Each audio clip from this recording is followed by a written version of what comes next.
بسم الله الرحمن الرحيم. Assalamualaikum warahmatullahi wabarakatuh. Alhamdulillah, wassalatu wassalamu ala rasulillah wa ala alihi wa sahbihi wa man wala wa ba'd. Saudara-saudariku, dimanapun Anda berada, semoga video ini menemui kita semua dalam keadaan yang baik dan dirahmati oleh Allah Subhanahu wa Ta'ala. Baru-baru ini kita banyak mendengar, bahkan menyimak berita viral, terutama di media sosial dan juga menjadi pembahasan di berbagai kalangan, memicu kontroversi, bahkan juga menuai reaksi baik dari kalangan ulama, pun demikian tokoh hingga anggota dewan, yaitu seputar isu kepergian dan penunaian ibadah umroh yang dilakukan oleh seorang transgender. Di video ini saya akan memberikan satu penilaian pada dua hal dan sekaligus menjadi pengingat untuk kita semua, terkhusus bagi seorang muslim dan muslimah. Ini menjadi tanggung jawab dari setiap ulama untuk memberikan pencerahan, pendampingan, sekaligus mendapatkan juga kesempatan yang jelas untuk memberikan pedoman yang terukur sehingga setiap muslim dan muslimah bisa benar menjalani syariat keislamannya dan mempraktekkan itu semua dalam kehidupan. Yang pertama terkait dengan transgender, baik itu perubahan yang dilakukan secara sengaja dan keluar dari fitrah penciptaan oleh seorang laki-laki menuju perubahan yang diharapkan menjadi dalam tanda petik perempuan, ataupun sebaliknya dari perempuan yang merubah dirinya secara kodrat ingin menjadi laki-laki. Isu ini sudah lama dibahas dari kalangan ulama, bahkan juga mendapatkan pengingat dari Nabi SAW jauh-jauh hari dan dituangkan dalam salah satu hadis yang sangat otoritatif oleh Imam Al-Bukhari dalam salah satu hadisnya, bahwa Nabi dengan tegas menyampaikan, la'anallahu al-mutarajjilat. Allah Subhanahu wa Ta'ala melaknat seorang perempuan yang merubah penampilannya atau mengesankan dirinya menjadi seorang laki-laki. Pun demikian, Allah Subhanahu wa Ta'ala melaknat seorang laki-laki yang merubah penampilannya dan mengesankan bahwa ia seorang perempuan. Nah, kalimat la'anallah, Allah melaknat, itu berupa satu larangan yang sangat tegas di dalam syariat Islam. Artinya menunjukkan bahwa perbuatan itu betul-betul dilarang. Perbuatan itu betul-betul dikecam. Perbuatan itu betul-betul tidak baik secara syariat. Untuk itu, pada bagian ini saya ingin menyampaikan sesuatu yang sangat penting kepada teman-teman dimanapun berada, yang terkadang seringkali misalnya ada bisikan-bisikan atau pengaruh-pengaruh lingkungan yang berupaya merubah tampilan keluar dari fitrah.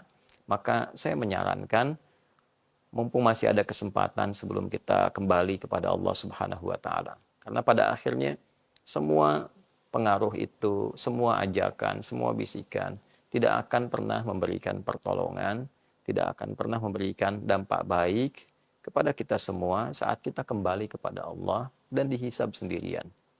Penting itu dipertimbangkan, ya, karena perubahan-perubahan dimaksud pelanggaran kepada fitrah sesungguhnya merupakan bagian dari penyimpangan-penyimpangan yang bisa diperbaiki, bisa dikembalikan kepada fitrah asalnya. Saya sangat punya keyakinan karena tidak sedikit juga baik yang berkonsultasi, lalu kemudian ingin merubah diri, sekarang alhamdulillah kembali kepada asalnya dengan baik.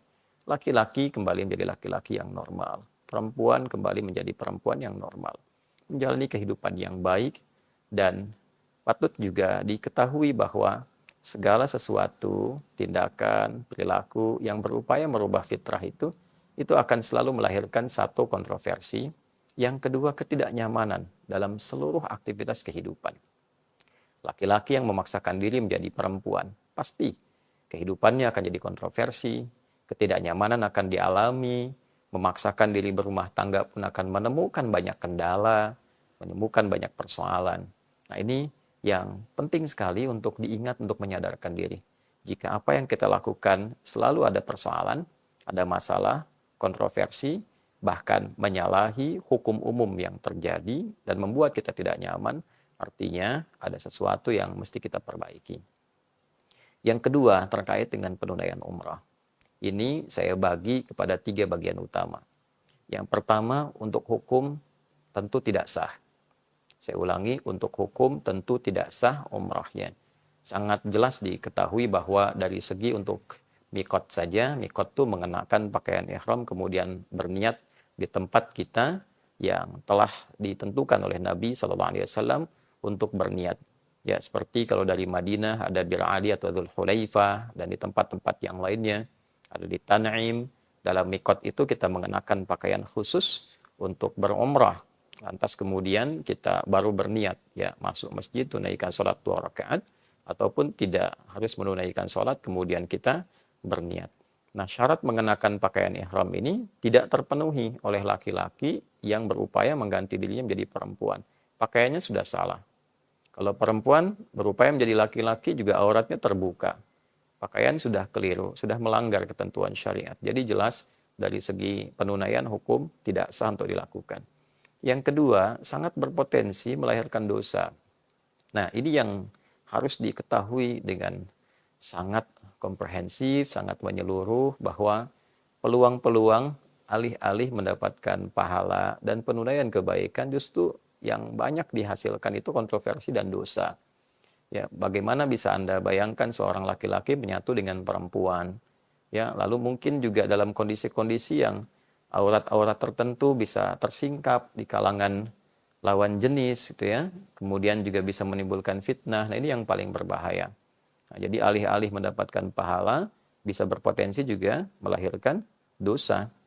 Dan yang ketiga, ini yang juga paling penting, bisa melahirkan fitnah yang luas. Ya, ini datang dari Indonesia, datang ke tanah suci. Dia tidak hanya membawa nama dirinya saja. Ya, bukan hanya pribadinya yang dibawa namanya, tapi juga dia membawa nama negaranya, nama bangsanya, nama masyarakatnya.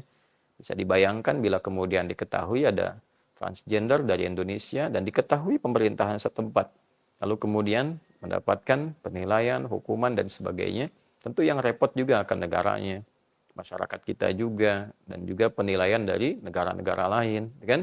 Ada negara dengan mayoritas muslim terbesar, ya, jumlah umat Islam terbesar di dunia, ya, mengirimkan sosok yang kontroversial berangkat menunaikan ibadah umrah. Nah, ini penting untuk disadari oleh semua kalangan.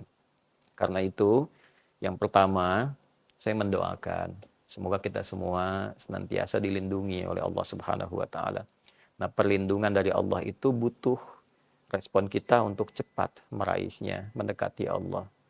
Maka dari itu, saya sarankan dan tegaskan sekali lagi, tidak harus memaksakan diri keluar dari fitrah. Kembali, perbaiki diri, lalu berusaha semaksimal mungkin untuk bisa menjalani kehidupan kita dan menguatkan diri sesuai dengan fitrah lahiriah penciptaannya. Laki-laki sebagai laki-laki, perempuan sebagai perempuan. Dijalani, disyukuri, dinikmati. Hidup hanya sekali, setelah itu kita meninggal dan mempertanggungjawabkan semua perbuatan kita di hadapan Allah. Yang kedua, saya memberikan saran kepada travel-travel, jangan hanya mencari keuntungan atau popularitas tertentu dengan mengendorse dan sebagainya. Diseleksi lagi, justru memberikan peluang dengan kesengajaan, dengan kesadaran, dengan pengetahuan, itu menimbulkan potensi dosa juga dan hal yang tidak baik. Dan terakhir barangkali untuk pemerintah, baik di Kementerian Agama atau sekarang juga sudah ada badannya, ya, Haji dan Umrah, juga bekerja sama dengan imigrasi, mohon diberikan pengetatan, ya, supaya nanti tidak menimbulkan konsekuensi yang tidak baik dalam hubungan antar negara. Apalagi yang dibawa citranya ini kan terkait juga dengan citra bangsa, citra negara. Saya kira ini yang penting untuk disampaikan. Saya tidak berusaha membuat video ini untuk mereaksi, tidak, tapi mengambil tanggung jawab sebagai ulama untuk mengingatkan pada perkara-perkara yang penting, berdampak secara sosial, apalagi jika ini dilakukan kemudian juga viral, seakan menjadi public figure, ya, ini membuka ruang bagi yang lainnya dan merasa bahwa itu bisa dilakukan. Ini fatal, ini salah. Ya, sudah satu kali menyimpang, kemudian ditempatkan dalam perbuatan lain yang lebih luas lagi, kontroversinya dan potensi-potensi juga persoalannya. Maafkan kalau apa yang saya sampaikan ada yang kurang berkenan. Tidak bermaksud apa-apa, hanya mengingatkan dan juga didorong oleh rasa sayang. Tidak ada yang lain. Sekalipun kalimatnya tegas, ketegasan itu disampaikan untuk menjaga syariat dan juga menjaga sifat kasih itu supaya baik saat kita semua kembali kepada Allah Subhanahu wa taala.